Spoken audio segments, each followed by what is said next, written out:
It's one small step for man, one giant leap for mankind. I should have said the poem. So beautiful. Beautiful. There's a starman waiting in the sky. Welcome to the Moth Podcast. I'm Leland Melvin. I'm an author and Moth storyteller. July 20th marks the 55th anniversary of the moon landing, and to celebrate the occasion, we'll be sharing 3 of our favorite stories that are all about space travel. Our little intro now might have given it away. Now, there's something very, very special about space.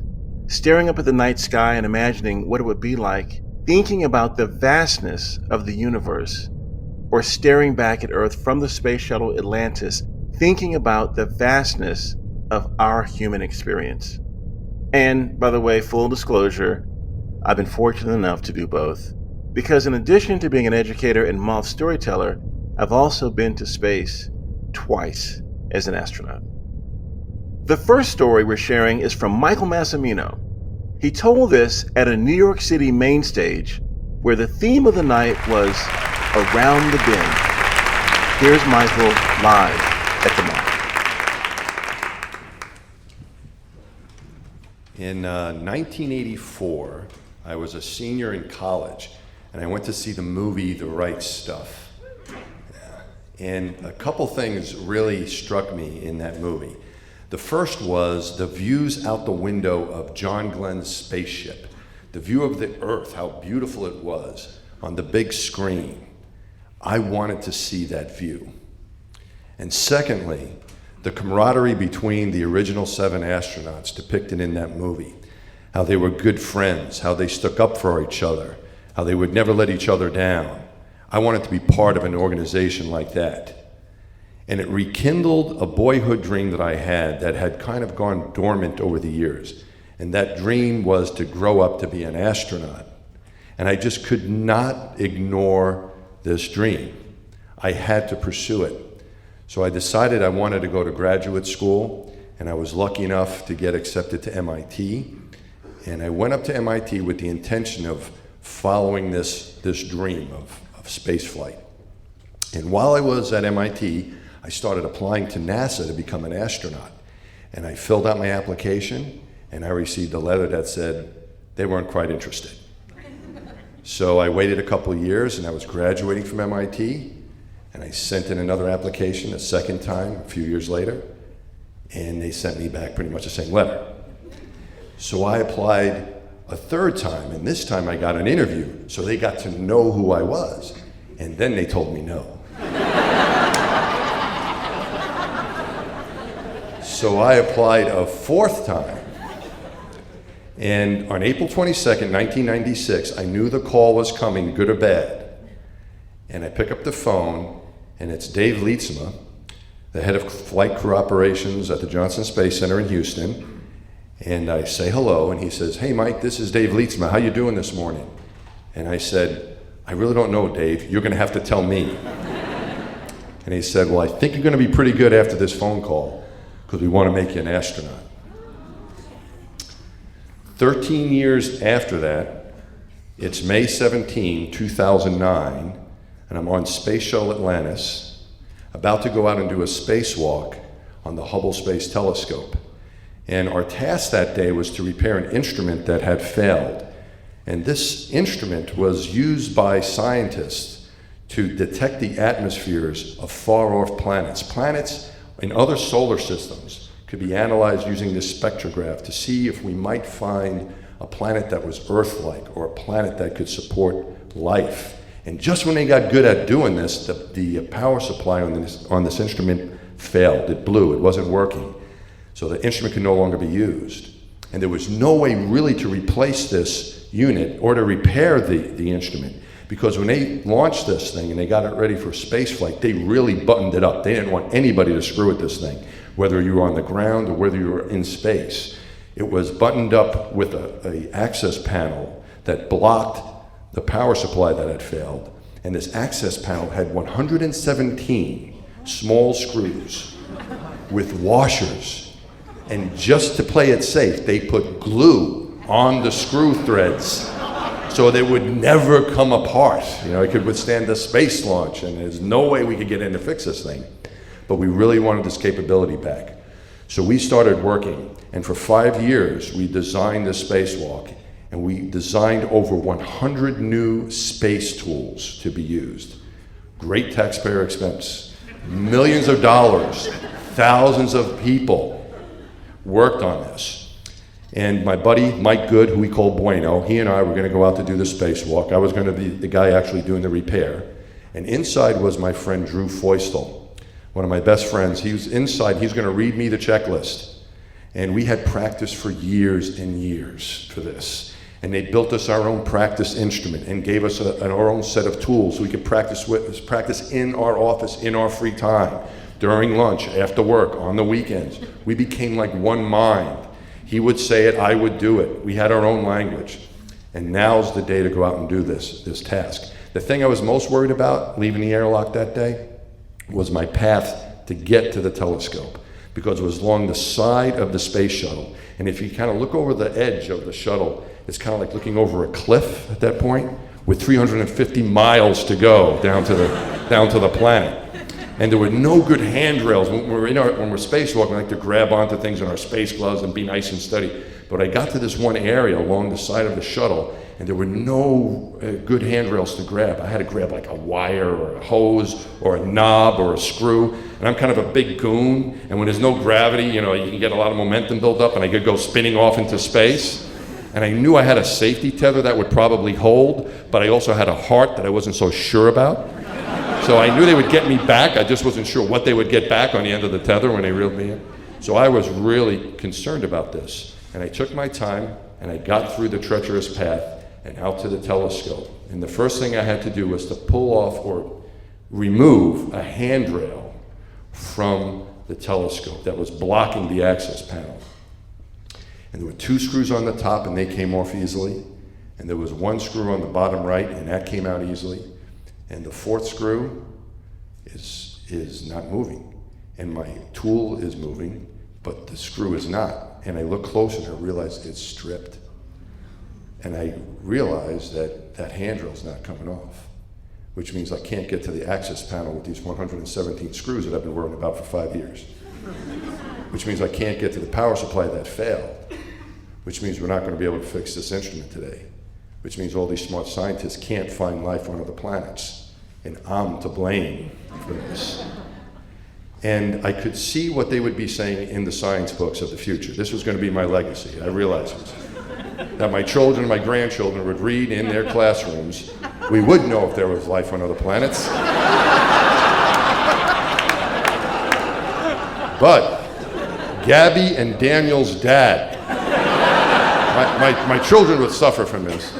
Gabby and Daniel's dad broke the Hubble Space Telescope, and we'll never know. And through this nightmare that had just begun, I look at my buddy, Bueno, next to me in his spacesuit, and he's looking at me like, don't look at me. You know, Bueno was a rookie, and his job was to basically hand me tools. You know, this was my job to fix this thing. And then I turn and look into the cabin where my 5 astronaut friends, my crewmates are in there, and I realize nobody in there has got a spacesuit on. They can't come out here and help me. And then I actually looked at the Earth. I looked at our planet, and I thought, there are billions of people down there. But there's no way I'm going to get a house call on this one. You know, they cannot, no one can help me. And I felt this deep loneliness. And it wasn't just a Saturday afternoon with a book alone.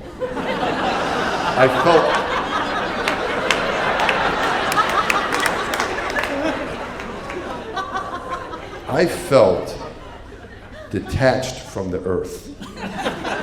I felt that I was by myself, and everything that I knew and loved and that made me feel comfortable was far away. And then it started getting dark and cold, because we traveled 17,500 miles an hour. 90 minutes is a 1 lap around the Earth. So it's 45 minutes of sunlight and 45 minutes of darkness. And when you enter the darkness, It is not just darkness, it's the darkest black I have ever experienced. It's like the absence of light, and it gets cold.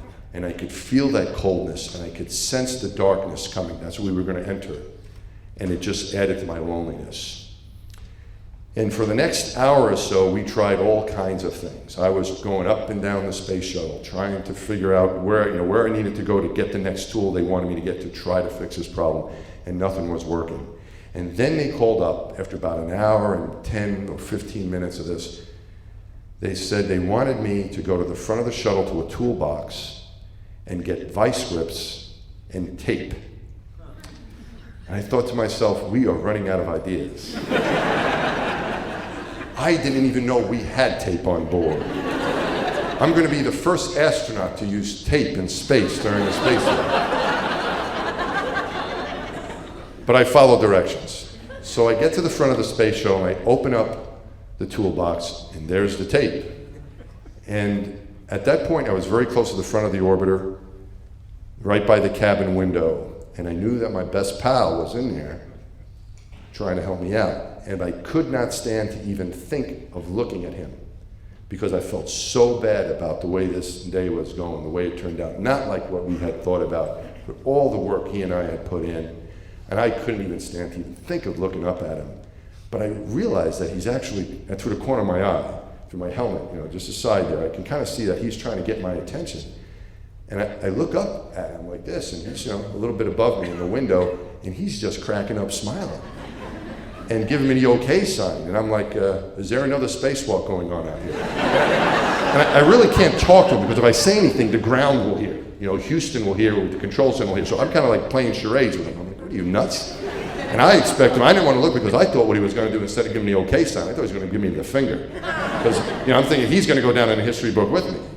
But he's saying, no, we're okay.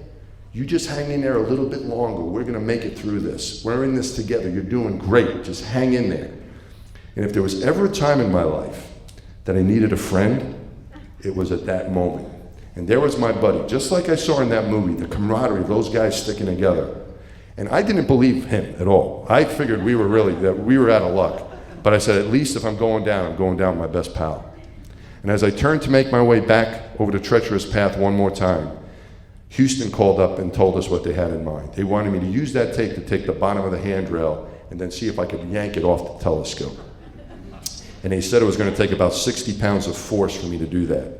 And Drew answers the call and he goes, 60 pounds of force. And they call me Mass, it's short for my last name. He goes, Mass, I think you got that in you. What do you think? And I'm like, you bet, Drew, let's go get this thing. And I get back to the telescope and I put my hand on that handrail and the ground calls again and they go, well, Drew, you guys are okay to do this, but right now we don't have any downlink from Mike's helmet camera. I got these cameras mounted on my helmet so they can see everything I'm doing. It's kind of like your mom looking over your shoulder when you're doing your homework, And they go, we don't have any downlink for another 3 minutes, but we know we're running late on time here, so if you have to. And I'm saying, let's do it now while they can't watch. Because the reason I'm taping this thing is if any debris gets loose, they're gonna get all worried and it's gonna be another hour and we'll never fix this thing. We've been through enough already. So I'm like, let's do it now while mom and dad aren't home. Let's have the party. So I'm like, Drew, I think we should do it now. And Drew's like, go. And bam, that thing comes right off. And I pull out my power tool, and now I've got that access panel with those 117 little bitty screws with their washers and glue, and I'm ready to get each one of them. And I pull the trigger on my power tool, and nothing happens. And I look, and I see that the battery is dead. And I turn my head to look at Bueno, who's in his spacesuit again, looking at me like, what else can happen today?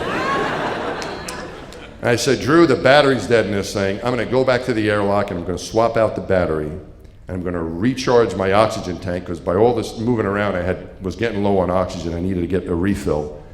And he said, go. And I'm going back over that shuttle and I noticed two things. One was that treacherous path that I was so scaredy cat sissy pants about going over, it wasn't scary anymore. That in the course of those couple hours of fighting this problem, I had gone up and down that thing about 20 times. And my fear had gone away because there was no time to be a scaredy cat. It was time to get the job done. And what we were doing was more important than me being worried.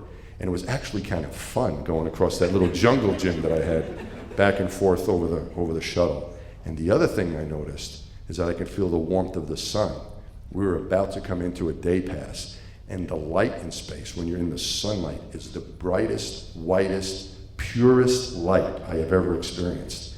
And it brings with it warmth, and I could feel that coming, and I actually started feeling optimistic. And sure enough, the rest of the spacewalk went well. We got all those screws out, new power supply, buttoned it up. They tried it, they turned it on from the ground, it all was working, the power supply was working, the instrument had come back to life. And at the end of that spacewalk, after about 8 hours, I'm inside the airlock getting things ready for Bueno and I to come back inside. And my commander says, hey, Mass, you've got about 15 minutes before Bueno's going to be ready to come in. Why don't you go outside of the airlock and enjoy the view? So I go outside, and I take my tether, and I clip it on a handrail, and I let go, and I just look. And the Earth, from our altitude at Hubble, we're 350 miles up, we can see the curvature. We can see the roundness of our home planet. And it's the most magnificent thing I've ever seen. It's like looking into heaven. It's like paradise. And I thought to myself, this is the view that I imagined in that movie theater all those years ago. And as I looked at the Earth, I also noticed that I could turn my head, and I could see the moon, and I could see the stars, and I could see the Milky Way galaxy, and I could see our universe. And I could turn back, and I could see our beautiful planet. And at that moment, it changed my relationship with the Earth. Because for me, the Earth was always a kind of a safe haven, where I could go to work or be in my home or take my kids to school. But I realized it really wasn't that. It really is its own spaceship. And I had always been a space traveler. And all of us here today, even tonight, we're on this spaceship Earth amongst all the chaos of the universe, whipping around the sun and around the Milky Way galaxy. A few days later, we get back. Our families come to meet us at the airfield, and I'm driving home to my house with my wife and my kids in the back seat. And she starts telling me of what she was going through during that Sunday that I was spacewalking, and how she could tell, watching the NASA television channel, how sad I was, that she detected a sadness in my voice that she had never heard from me before. And it worried her until she heard me say, for the love of Pete. And once she heard that, she knew everything was going to be okay. It's a line from Little Rascals. Anyway, so I thought, hey, I wish I would have known that when I was up there, because this loneliness that I felt, really, Carol was thinking about me the whole time. And we turned the corner to come down our block, and I could see my neighbors are outside, and they've decorated my house, and there's American flags everywhere. And my neighbor across the street is holding a pepperoni pizza and a 6-pack of beer. Two things that unfortunately we still cannot get in space.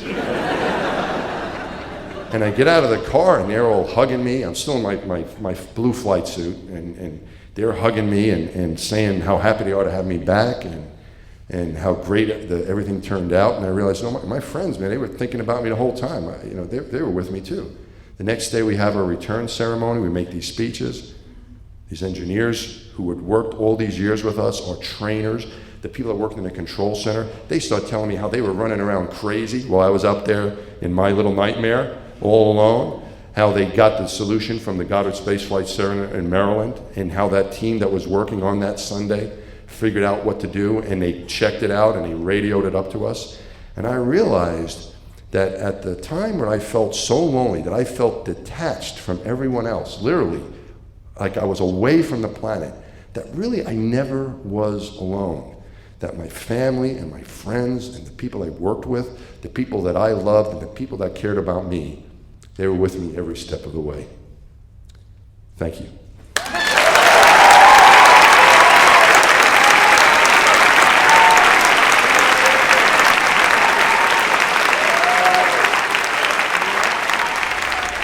That was Michael Massimino. Mike is a former NASA astronaut, a Columbia University engineering professor, and New York Times best-selling author of Spaceman, an astronaut's unlikely journey to unlock the secrets of the universe, and also Moonshot, a NASA astronaut's guide to achieving the impossible. Now, Mike appears regularly on news programs and documentaries, and is a much sought after inspirational speaker. He inspires me because we call him the Rodney Dangerfield of astronauts because he's always got jokes to tell and he's a super, super funny guy. Up next is Cathy Olkin. She told this story at a Boulder, Colorado main stage where the theme of the night was high anxiety. Here's Cathy live at the Moth. So it was the 4th of July this past summer, and I was really looking forward to a day off. I had been working super hard for a long time. I was working on NASA's New Horizons mission to Pluto, and there were always something to do. But I was going to take the 4th of July off. So I slept in, I read a little. Later, I decided to check email. Never check email on a day off. There was a message there from the mission operations manager, Alice Bowman. My eye immediately went to it. It said that the spacecraft had gone safe. That's like the worst possible thing that could happen. I couldn't believe what I saw in the message. I'm like, how could this have happened? It was going to be a simple day, a day off. You see, I had been working on this project for more than a decade.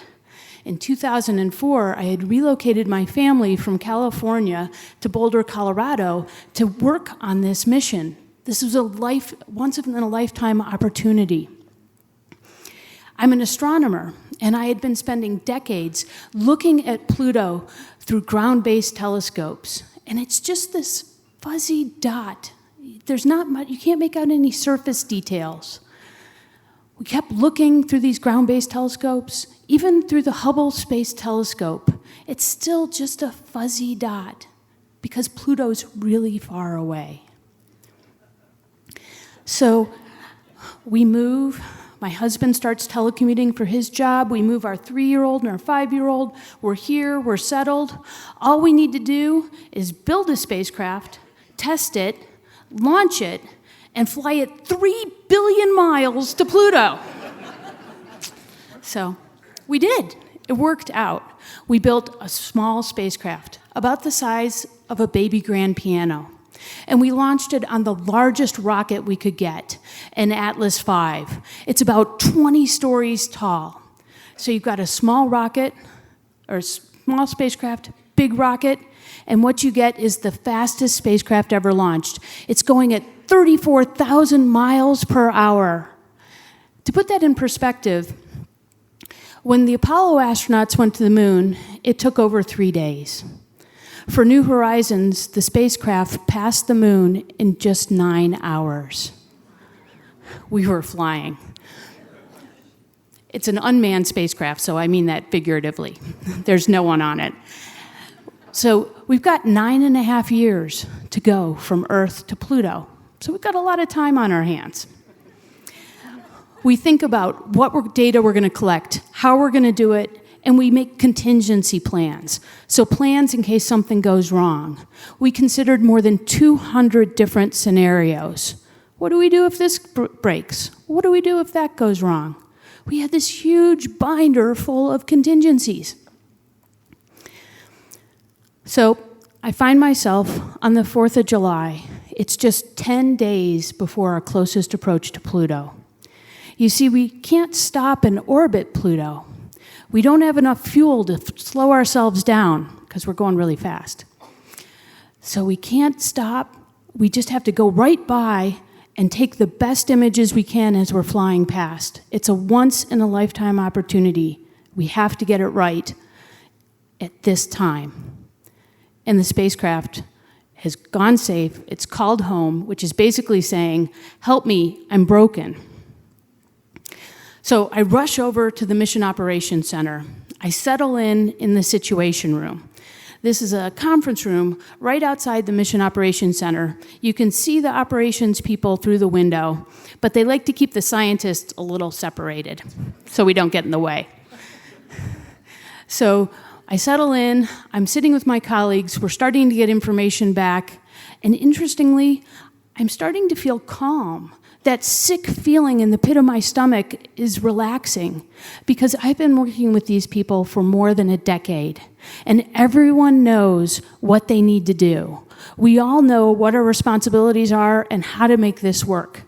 You see, we have 3 days to get the spacecraft back in working order. By July 7th, we have to have it up and ready to start executing those commands so that when it flies by Pluto, we get the data that we've been waiting more than a decade for. So we start to get information back, but it takes a while. It takes the signal 4.5 hours to travel from Earth out to the spacecraft. And then it takes another 4.5 hours for it to come back so we can hear what the spacecraft had to say. So it's like a really slow conversation. Imagine you say hi to someone, then you go watch 3 football games, and you come back and they say hi. So that's the kind of data rates we were getting. We start to find out what went wrong. We had overtaxed the computer on the spacecraft. Remember, this computer is 10 years old. My guess is that none of you use a computer that's 10 years old on a daily basis for really important things. But we planned for that because we sent 2 computers. So we overtaxed the prime computer, and before it crashed, it started up the backup computer and said, "Call home." Okay, good. It's working, kind of. So now we're on the backup computer. We kind of know what went wrong, and we've got a big question in front of us. Do we try and get back on the prime computer, or do we fly through closest approach on our relatively untested backup computer? You see, the whole time we've been flying across the solar system, we'd never turned on the backup computer. The last time it was on the ground when we were testing it a decade ago. So we make the logical decision to switch over to the prime computer. But we're worried, because if we really messed it up, it may not start. And we're getting short on time. We've been in the situation room for 3 days. People are taking naps in the conference room. Many orders of pizza are coming in, being eaten. So we don't have a lot of time left. We send up the commands to switch over back to the prime computer. And then we wait. And we wait 9 hours. I find myself 9 hours later back in the situation room, looking through the glass window at the operations people, hoping this works. When I see people start cheering and erupting and cheers and excited, and I hear Alice Bowman's voice over the intercom, "We are back on the prime computer." Everybody was so elated. I let out this huge sigh of relief. I didn't even realize I had been holding my breath. It was amazing. We managed to get the spacecraft back in working order. Everything was going right, and we had 4 hours to spare. It was outstanding. We start going back to our main sequence, and we start getting data. It was absolutely stunning. Views of Pluto like we had never seen before. I couldn't believe the beauty and the details that were awaiting us at Pluto. We would have never expected the unusual terrain we've seen. We saw a heart-shaped glacier made out of nitrogen and carbon monoxide ices. At the edge of the glacier, there's huge mountains as tall as the Rocky Mountains, made out of water ice. Pluto has a large moon named Charon, and on that moon, there's a deep canyon, deeper than the Grand Canyon. All of these wonders awaited us. As I had previously looked at Pluto through our ground-based telescopes, they were there, and I just couldn't see it. It was miraculous. We had accomplished our objective of transforming Pluto from a fuzzy point of light to a complex, rich geologic world. Thank you.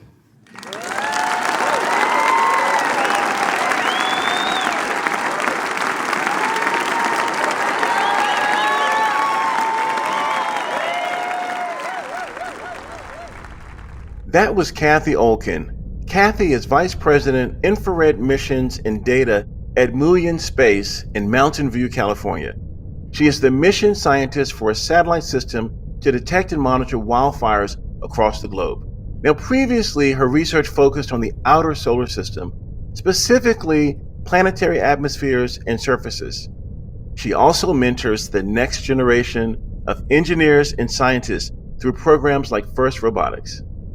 And if you'd like to see the amazing photos that we have of Pluto now, thanks to Cathy and her team, we'll have links to them on our website. Just go to themoth.org/extras. It's absolutely extraordinary, the leap from our blurry photos from the 90s to these high-definition pictures that we have now. One of the coolest things about space exploration is getting to share what we learn with everyone on Earth. It's so easy to think of these huge projects, whether they're landing on the moon or Mars, or taking crystal clear photos of Pluto, as impossible. But we want to show that these are doable, that they are in fact mission possible. These young engineers and scientists can dream big, become explorers, and accomplish the previously unimagined. And it's educators, engineers, and scientists like Cathy and Mike who help spark that curiosity. The final story we'll be sharing is from me. I told this story at an Austin main stage where the theme of the night was Leap of Faith. Here I am, live at the Moth. I was peering into a 30-foot deep, 5 million gallon pool.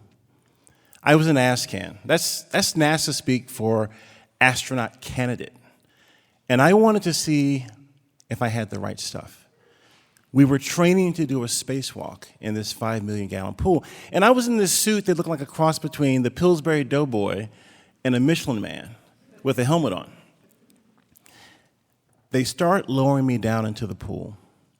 I get to about 20 feet. And I realize that this little styrofoam block that cost about $2 that's in my helmet is not there. That's used if you're the kind of person that needs to squeeze your nose to clear your ears. Well, you can't reach your hand in the helmet, so you press your nose against this to clear your ears. The technician forgot to put mine in. At 20 feet, I tell the test director to turn the volume up in the headset. From that point on, I hear nothing but static, like and white noise.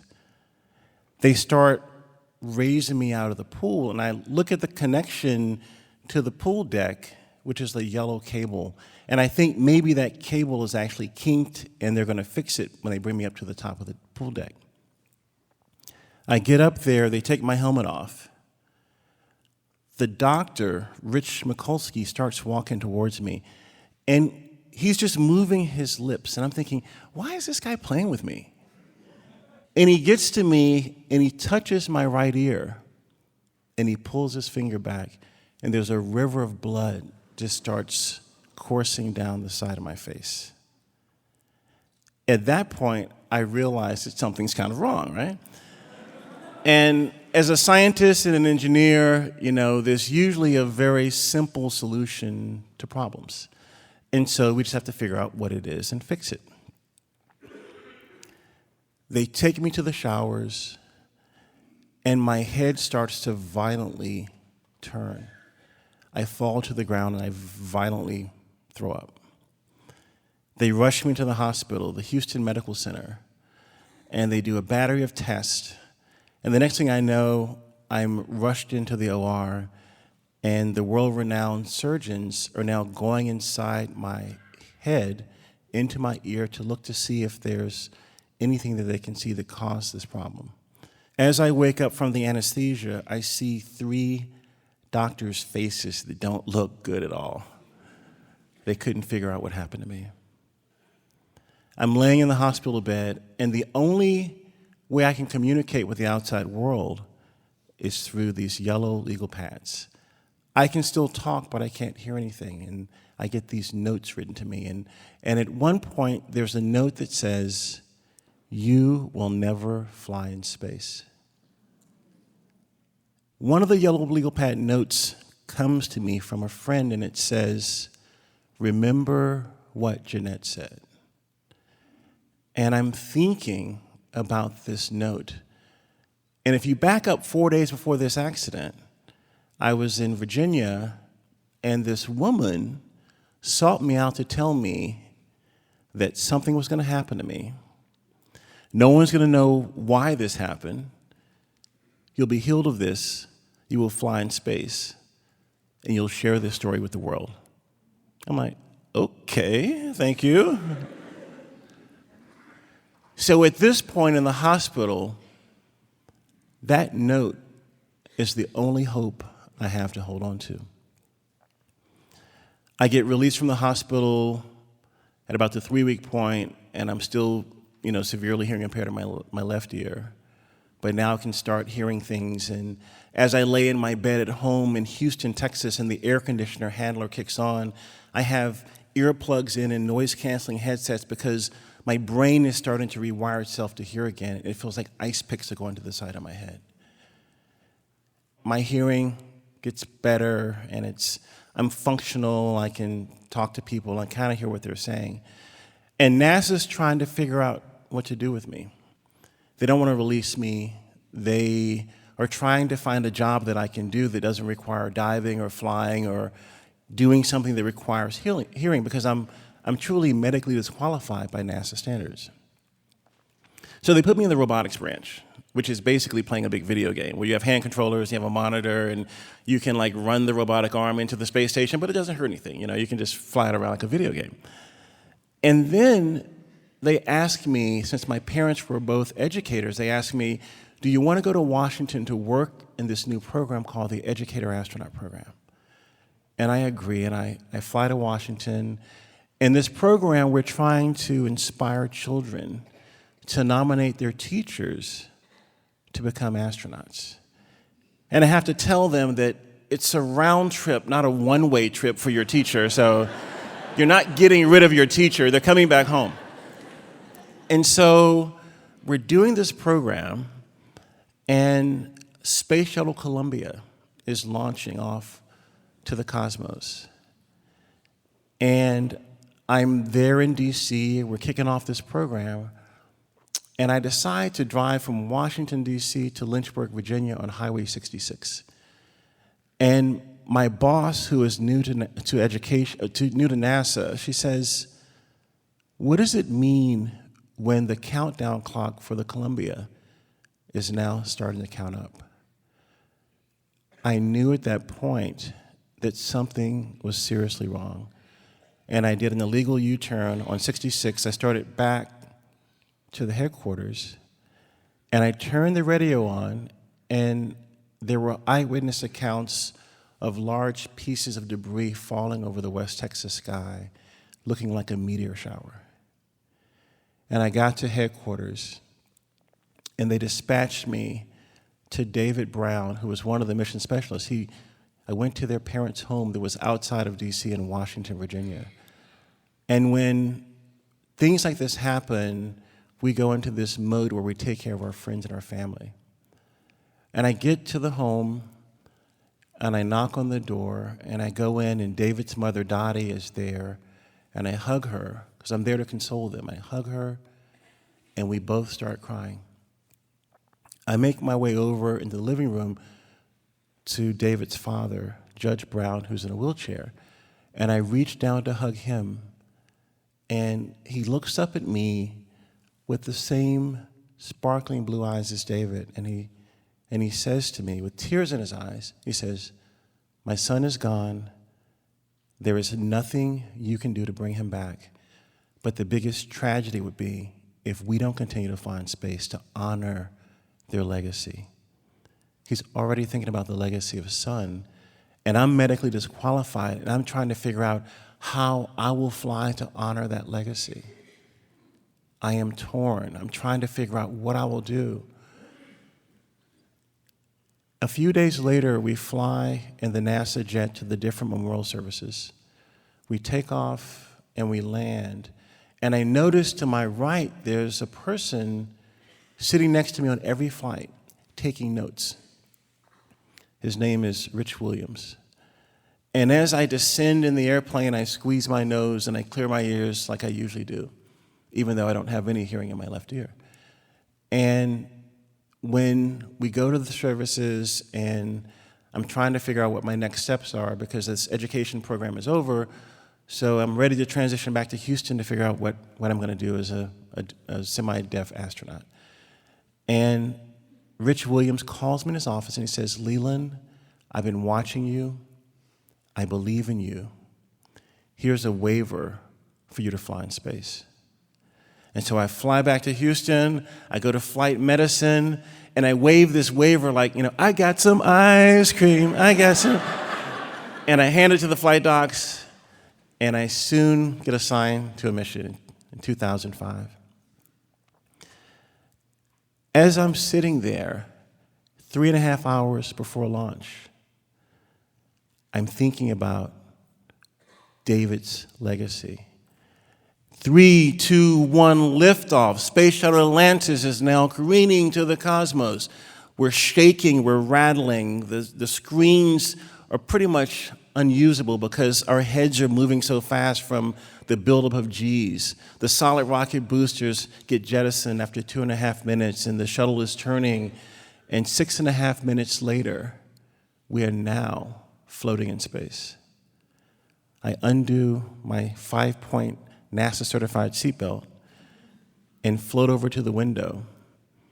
And we're currently flying over the Caribbean Ocean, and I almost need new definitions of blue to describe the hues that I see. I exhaust my vocabulary with azure, indigo, turquoise, cerulean, navy blue, light navy blue, dark navy blue. I'm trying to figure out ways to describe these colors, and I need about 20 more definitions to do that. My job is now to install the Columbus Laboratory, which is a $2 billion Tinker Toy piece of hardware that goes on to the space station. I use my robotic skills to safely install it. And next, the commander of the space station invites us over to break bread. She says, you guys bring the rehydrated vegetables, we'll have the meat. And so we float over with this bag of vegetables, and we get to the Zarya service module. It's like someone's home. You can smell the beef and barley cooking. You were watching the planet go by at 17,500 miles per hour, going around the planet every 90 minutes, seeing a sunrise and a sunset every 45, breaking bread with people we used to fight against. The Russians and Germans are on this mission. And it's like a Benetton commercial, African American, Asian American, French, German, Russian, the first female commander, sharing a meal by floating food to each other's mouths, all while listening to Sade's Smooth Operator.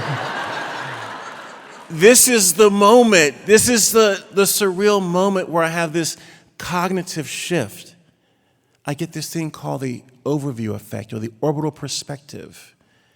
And I look out the window when we're flying over Virginia, my hometown, and my family's probably breaking bread down there. And 5 minutes later, we're over Paris where Leo Eilhart's family's breaking bread, and Yuri's looking off to Russia. This is the moment that changes me. I remember what Jeanette said. I remember what David Brown's father said. We honored their legacy. Thank you.